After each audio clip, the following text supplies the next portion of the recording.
Hey, good afternoon, everybody. Happy Friday, middle of January.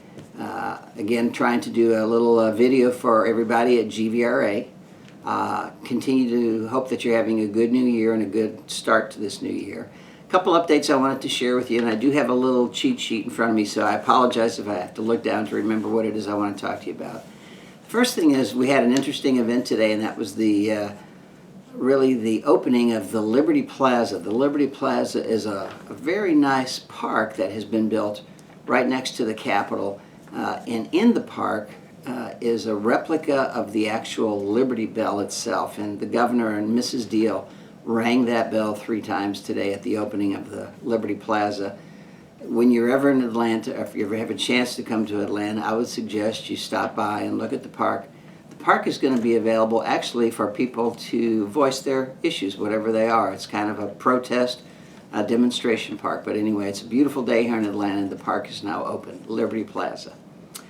Second thing I wanted to tell you about was this week on Wednesday we had a board meeting, a GVRA Services board meeting, and rather than going through all the business about the board meeting, the 2 things I do want to talk to you about were the highlights of the consumer success stories, because it kind of reminds me and reminds all of us of why we do what we do.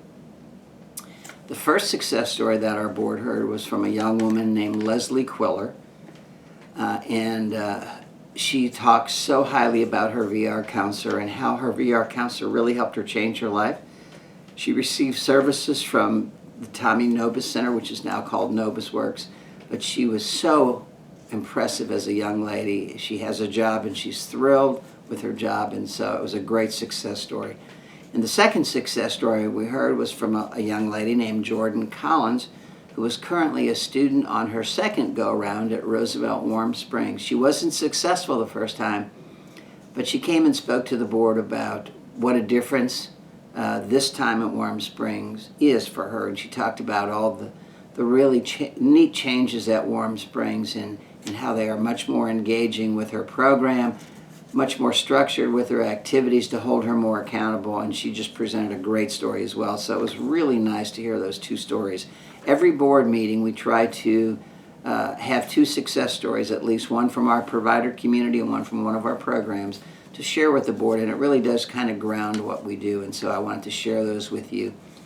And to the VR counselors involved with those 2 young ladies, you've done a great job with both of them, and certainly to Nobis Works and to Roosevelt Warm Springs, keep up the great work. Thank you very much for that.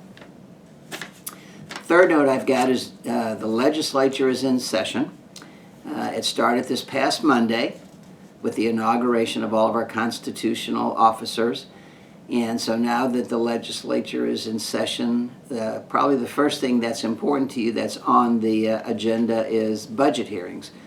So actually next Thursday, January 26th, I have to present to the Joint House and Senate Subcommittee on our budget.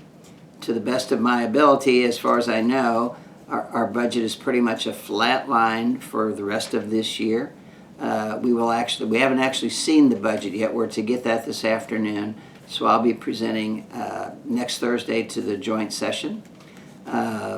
And so for the next, not quite 40 days now, the legislature will be in session, and who knows what will come up. Some of the things we've heard is that there's going to be a focus on education reform. So we'll keep you posted, and I know that John in his daily update puts information in there, and Kevin Harris will be sharing some information as the session continues.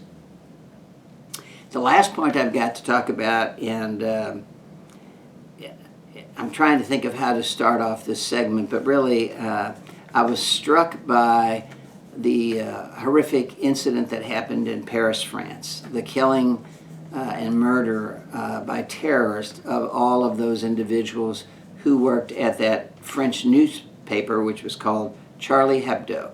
It was a satirical newspaper, and they were killed because of what they printed.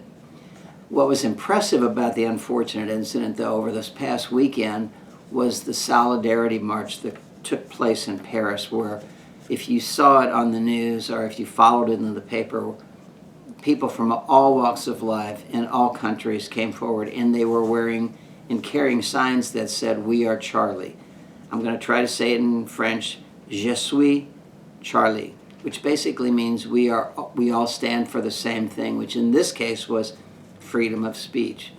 And so I thought about that, and I guess for me, I was thinking about the relevance of that message for us is that we are all GVRA. And I know that may sound a little corny, but to me what it means is that regardless of your job title, regardless of what program you work in, whether you work in VR or DAS or BEP or Roosevelt Warm Springs or Cave Spring or GIB, Je suis GVRA. We are all GVRA. We work for the same mandate, which is to serve people with disabilities that live in our state. So in closing, I just want to thank you for being part of GVRA.